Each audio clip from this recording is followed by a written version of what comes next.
Everyone's talking about the Traxxas Pro Scale sand car right now. This thing is a beast climbing up mountains. It's got serious power. It looks awesome with its Funco Motorsports licensed body. Coming up in this video, I'm gonna tell you about its 10 best features. Then I'm gonna hit the sand with it so you can see it rip up the hills. Then after that, I'm gonna take it to 3 more locations to see how it handles dirt jumps and grass. Let's just say some big airs in the future. And let's get right into feature number 1, the Funco style sand car body. This thing looks absolutely awesome. We've got a full cage here that clips into the chassis. The whips on here are matching LED lights, and it even has a molded interior with driver and passenger figure. This thing looks killer. Next up, we have the scale engine that's sitting in the back of this buggy. This thing looks cool. It's really well detailed. It's got a supercharger. You can see the pulleys and belts in the back, headers on the side. It just makes the look of this buggy. Check out these wheels and tires. They're gonna be perfect for the sand, and these paddles are just gonna throw some serious sand roosts in the air. And if you don't wanna run this thing in sand, they are gonna have optional tires for it. Wait until you see what these tires do in the sand coming up later in the video. Check out the suspension. It's actually pretty stiff from the factory. They've got some massive springs on the back shocks.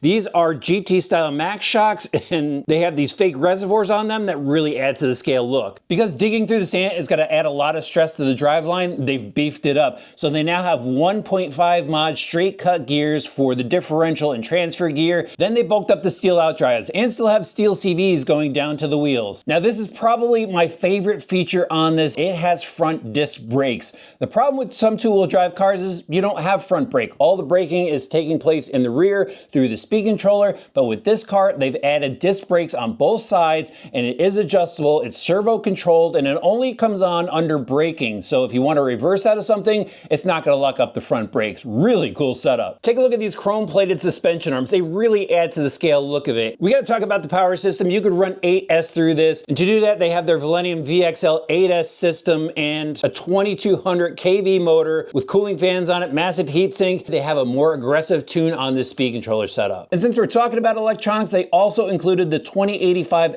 XL servo. This servo has 450 ounce-inches of torque, which should be perfect for steering these wheels. And finally, the sheer size of this beast, people are definitely gonna turn heads when you're out driving it. Let's take a look at its size compared to some other cars.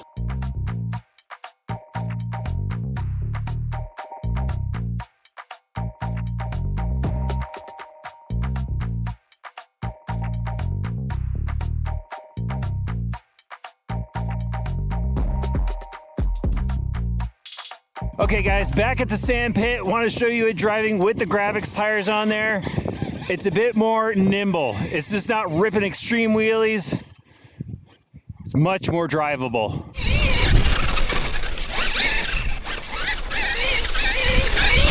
I know I was doing a lot of wheelies in that video. I mean, that was the exciting part.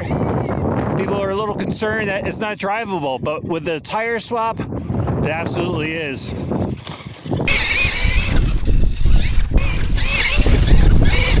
Blast with these tires on it. These tires are awesome. Yeah. Oh, check out this washboard section. This is gonna be awesome.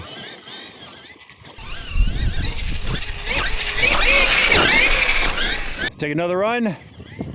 Oh yeah, you just gotta blast through this stuff. More throttle, the better.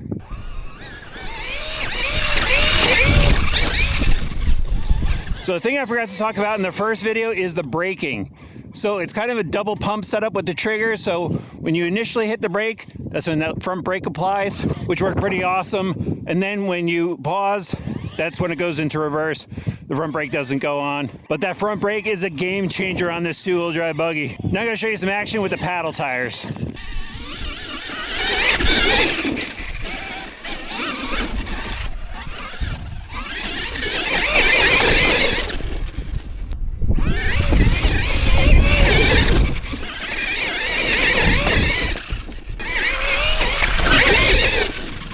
Okay, drivers, I'm at the BMX track. We gotta see how this thing flies through the air. Track's a bit muddy, so there's only a couple of jumps I could use. Watch this thing sail. Oh man. So I've got the Gravix tires on the back. Not gonna rock the paddles here. It would just ruin this track. But look at that thing fly through the air. That thing is awesome. It's taking some hard landings too.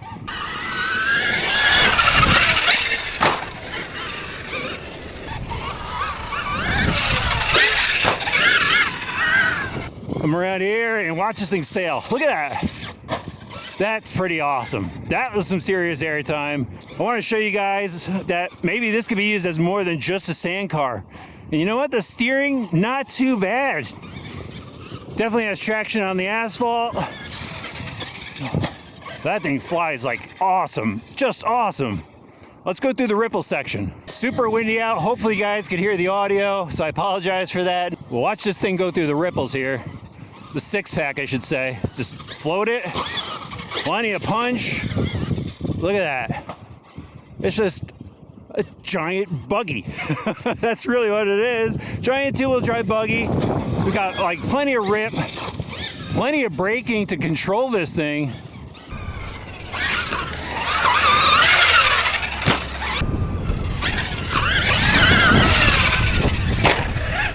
I think a lot of people are gonna have fun with these. Look at that. A little out of shape. Maybe a little tuning, but man, Traxxas built a monster here.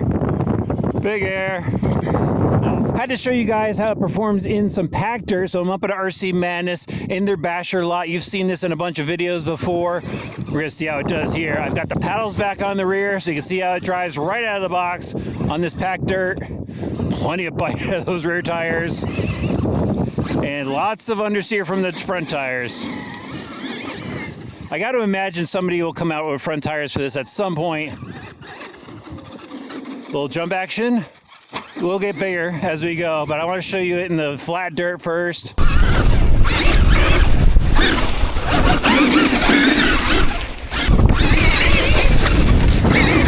This thing just unleashes the power.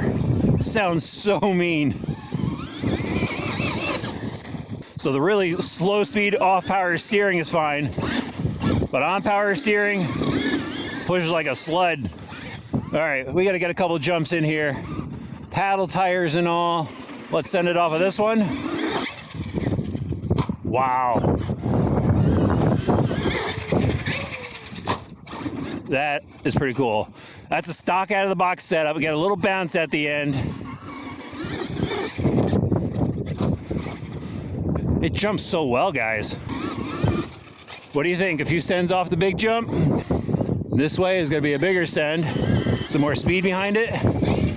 What do you think? More than a sand buggy? Let me know in the comment section below. More of a run up? Okay, no problem. Here we go. It just sails through the air. That's intense. Finally, guys, we're gonna drive it on grass. And I'm gonna tell you right now, it's pretty wicked on grass. Watch this. Airtime off the hill. And it actually turns a lot better in the grass. Off power, you can really get this thing whipped around. This thing's pretty sick. Watch this. We're gonna do it again. Love this part. Gets so light. Carry the wheelies. I think it's a lot more than people were expecting. Oh, that was a killer cartwheel. I just love rolling it up the jump, get some air under it.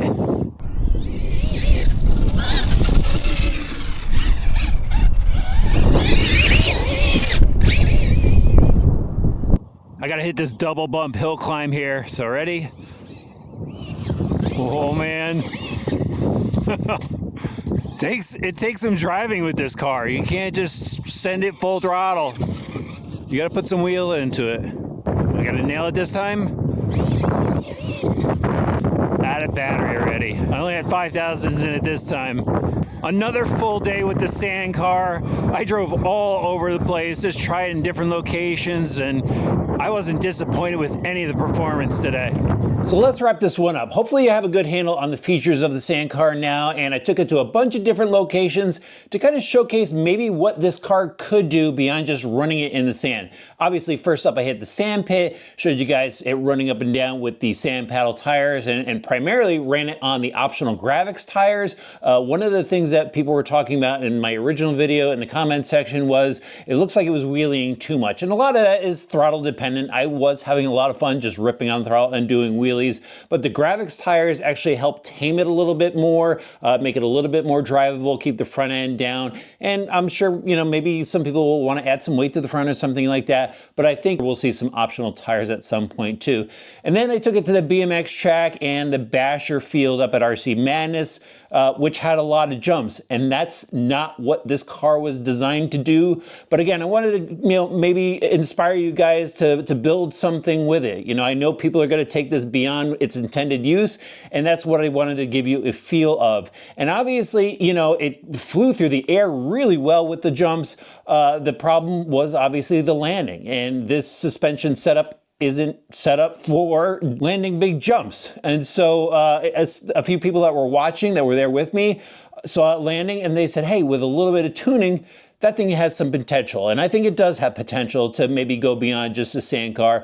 If you have some area where you're jumping and have some landers to land on, I think this thing's gonna float through the air really well. And I gotta tell you, these front brakes really help with correction. So again, although not intended for big air use, I think you could get some decent air time out of it. And then finally, I ran it around in the grass, and that's a great optional spot to go and run the sand car. It's not as abrasive on the car. You still get the wheelie action out of it. You get to float it up off some hills like I did if you have an area like that. But I think it's definitely going to be fun on grass. You're just going to have to watch your temperatures when you're running in hot weather. As far as any additional breakage or anything like that, I put it through a lot today, a lot of big jumps, and nothing happened. So I think it's a pretty tough buggy. Now, the one thing that a lot of people are talking about, and I didn't have this information ahead of time, is the price of it. I found out the price basically when I hit post. I went over to the Traxxas website, saw the price, and then added it to the video description of my other video. It's $1,300, and that's a pretty heavy duty price, a bit higher than the X-Max and XRT, although I think their prices may be adjusted. But yeah, that's a big pill to swallow. But then, you know, I looked at the HPI Baja 5B Flux, and that kit is $750 if I found it correctly, and then a Castle system for it is $500. So you're up around the price tag of this if you were to go like put a similar, you know, off-road buggy together from HPI, which that's an older platform, and I'm not knocking it. I had a lot of fun with that platform, but this one's got disc brakes in the front, and maybe you have to get a servo for that Flux kit too, and a radio system, so then the price is over this one. So maybe that's what they were thinking of when they were going and pricing this thing. And maybe they had some other factors. I don't know. Maybe the cost of the licensing on this may have been a factor to it. But yeah, you know, it's not going to be for everybody. That's what it comes down to. You know, those who really want it, that want to pony up for it, cool. Those that can't, hey, lots of other cool options from Traxxas.